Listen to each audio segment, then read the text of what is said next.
but as I said, there definitely are more. Oops, I'm sorry about that.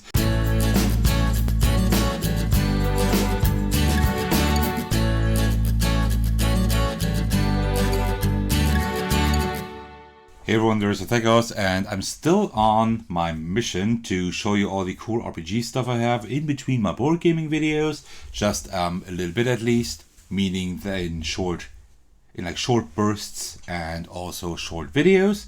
And today I got Rory story cubes for you. This is not an RPG accessory per se, but I use it for that. I really like to use it for that. It's pretty cool. So let me show you what it is. So we have 3 of those. There are more versions. I only have these 3 so far, but I might get the other ones too because these are really cool. So what do these do? We have the regular story cubes, and then we also have actions and voyages. And as I said, there are more sets even. Let's put these aside for now. Let me show you the regular ones first, and then we will take a look at those ones too. So let's take a closer look at these. So first of all, what you can do with these, you can, let me get this out. You can either use this to spark some creativity, right?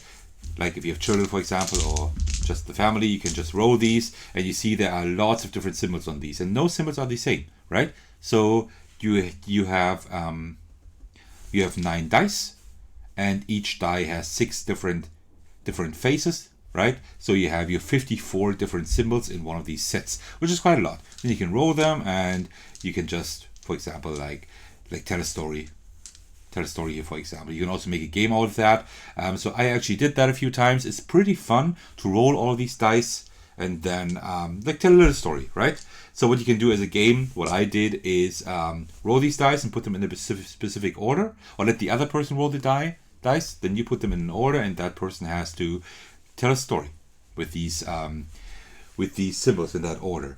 But what I do for the RPG, now let's go to the RPG part. What I do is when I'm in the midst of an adventure and I want something to happen, or I want to characterize an NPC, then I can take these dice and just take 3 of them, for example, just roll them, and then, right, I could say like the NPC is from a city, he or his father used to be an archer, right, and he's like very nature driven. So it could be, for example, in a fantasy adventure, this could be an elf or a high elf or half elf or anything like that, that was living in the city or whatever, and then moved to the woods, for example, right?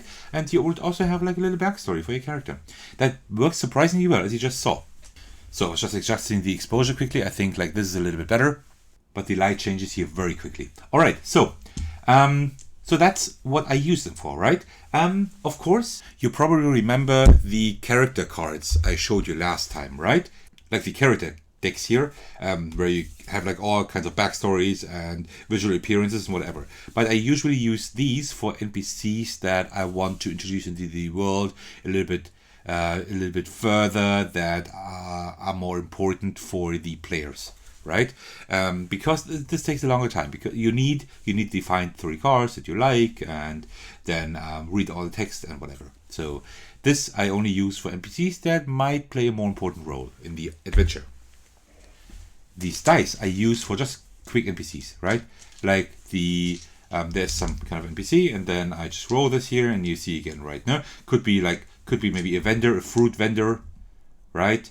That in his free time goes out to whatever, the lake or the nature or whatever, or maybe he has a little house in the woods or whatever, right? And you already have like an NPC. You see how easy that is and how fast that goes. I mean, this is only limited by your imagination, right? This one could be a mage that specializes maybe in lightning powers or whatever, or maybe, I don't know, maybe his horse was struck by lightning, I don't know, whatever.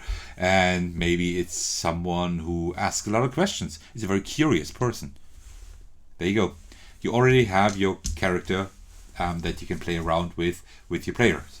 And it's in a very small box, so it's really, really handy.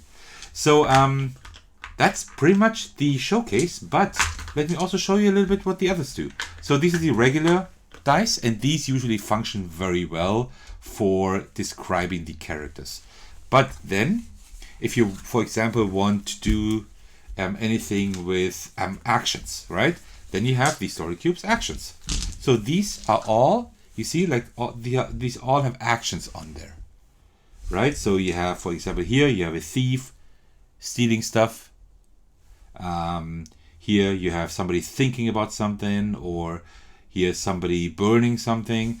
And what you can do is, if you have that set up well on the table, I mean, usually you have as a GM or as a game master or as a dungeon master, if you want to get Dungeons and Dragons about it, you usually should have a lot of room here, right?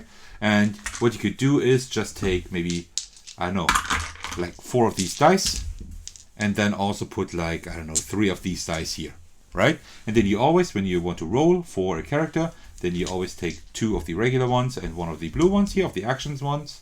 And then you always have like an action that could be like a profession maybe, or something the NPC likes to do. And the other one would characterize the NPC in terms of personality, right?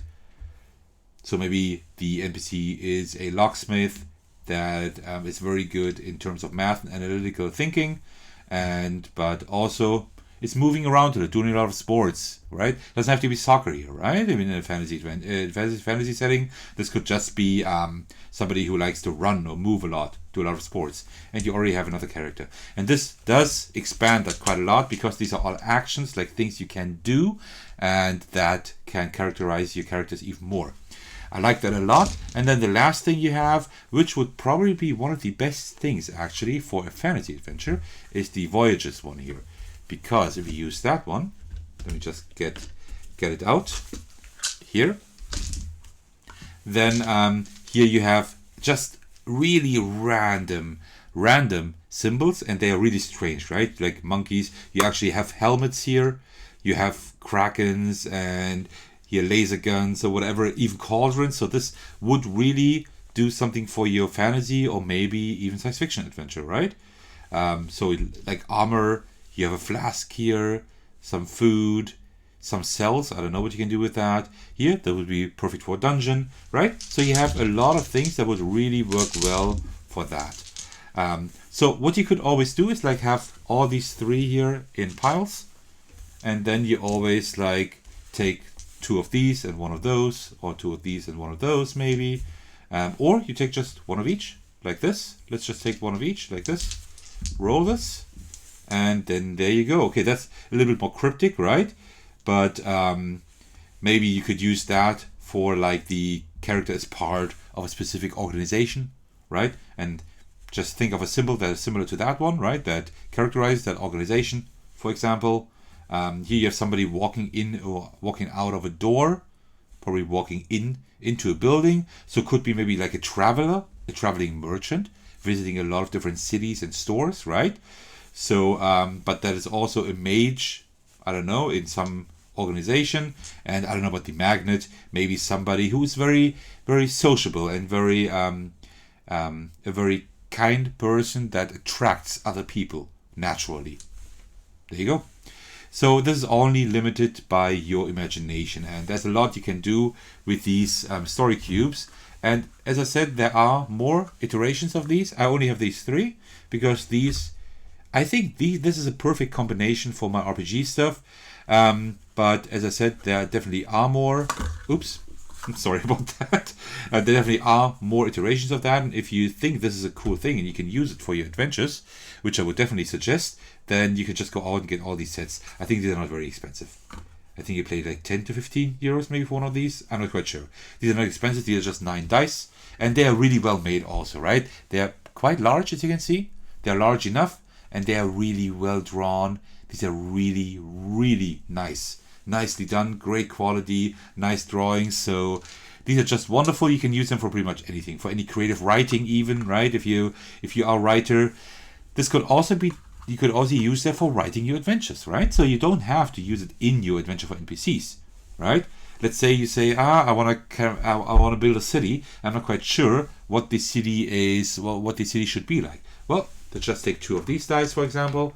Take any number you want, but for a city, I would take maybe 2 of each here, right? So you have a little bit more to characterize a city because you have time to interpret that, because you're not in the midst of an adventure, you're just writing one. Then you roll all of these, and then there you go. I mean, some of these things are a little bit too modern, right? But you could maybe say that here you have like a very good doctor in the city, right? the city was maybe there wasn't a city in the very beginning. The city was maybe built because for specific reasons. Maybe lots of town folk, lots of gossip there, right? So in local taverns, the arrow could be pretty much anything.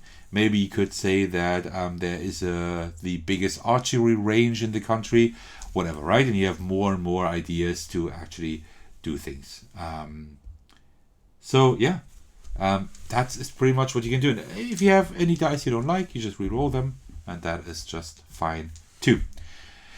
Alright, that should be it. I don't want this video to be too long, but I just really wanted to show that to you because I think these are great assets. These are not meant to help you in your RPG stuff, because these are just cubes for creative writing, for creative storytelling, whatever. But I use them for my RPG things, for my RPG adventures, and they have really helped me out a lot. So I can wholeheartedly recommend those if you want to spice up your RPG stuff a little bit. This can really jumpstart your creativity and give you some really cool ideas, maybe even some things you didn't think of, and give you a little bit a different direction, which is always nice. Alright, that's it. I hope you enjoyed this small video regarding the story cubes, and let me know if you own them or if you plan to use them at some point. Let me know your experiences with using these cubes, especially of course in an RPG context. But if you have any context I didn't mention you use them in, let me know. Maybe I can find another use for these. Alright? If you're still watching, thank you very much for doing so. I highly appreciate that. If you don't know any other of my videos, then why don't you drop by my channel? I'd love to see you there. And otherwise, I will see you in the next video. Alright, take care everyone, and cheers.